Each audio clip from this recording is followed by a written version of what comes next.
ಪಂಚಾಯತ್ನ ಮೂಲಕ ಇಲಾಖೆಗೆ ಅದು ತಹಶೀಲ್ದಾರಿಗೆ ಎಸ್ ಸಿ ಅವರಿಗೆ ಮತ್ತು ಡಿ ಸಿ ಅವರಿಗೆ ಅದರೊಟ್ಟಿಗೆ S P D O S P ಇವರೆಲ್ಲ ಕಲಿಸುವಂಥ ಕೆಲಸವನ್ನು ಕೂಡ ಈ ಪಂಚಾಯತ್ ಮೂಲಕ ಮಾಡಬೇಕು ಅಂತ ಹೇಳಿ ಇವತ್ತು ನಾವು ಮನವಿಯನ್ನು ಕೊಟ್ಟಿದ್ದಾರೆ.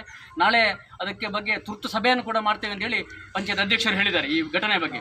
ಹಾಗಾಗಿ ನಮ್ಮ ಗ್ರಾಮದಲ್ಲಿ ಇನ್ನು ಮುಂದಕ್ಕೆ ಇಂಥ ಯಾವುದೇ ಒಂದು ಘಟನೆಗಳು ಆಗದ ಹಾಗೆ ಇಲ್ಲಿನ ಎಲ್ಲ ವ್ಯವಸ್ಥೆಗಳು ಸರಿಯಾಗಿ ಆಗಬೇಕು ಅಂತ ಹೇಳುವಂಥದ್ದನ್ನು ಇವತ್ತು ಪೊಲೀಸ್ ಇಲಾಖೆ ಇದರ ಬಗ್ಗೆ ಕಠಿಣ ಒಂದು ಕ್ರಮವನ್ನು ತಗೊಂಡು ಇನ್ನು ಮುಂದಕ್ಕೆ ಅವರ ಬಗ್ಗು ಬಡಿಯುವಂಥ ಕೆಲಸ ಆಗಬೇಕು ಅಂತ ಹೇಳಿ ಇಲ್ಲಿ ಸೇರಿದಂಥ ಎಲ್ಲರ ಪರವಾಗಿ ನಾವು ಅದನ್ನು ಖಂಡಿಸಿ ಅವನಿಗೆ ಶಿಕ್ಷೆ ಆಗಬೇಕು. ಅದರ ಹಿಂದೆ ಯಾರೆಲ್ಲಿದ್ದಾರೆ ಅವರನ್ನು ಕೂಡ ಇದು ಮಾಡಬೇಕು. ಯಾವುದೇ ರಾಜಕೀಯ ಒತ್ತಡವನ್ನು ತರಬಾರ್ದು.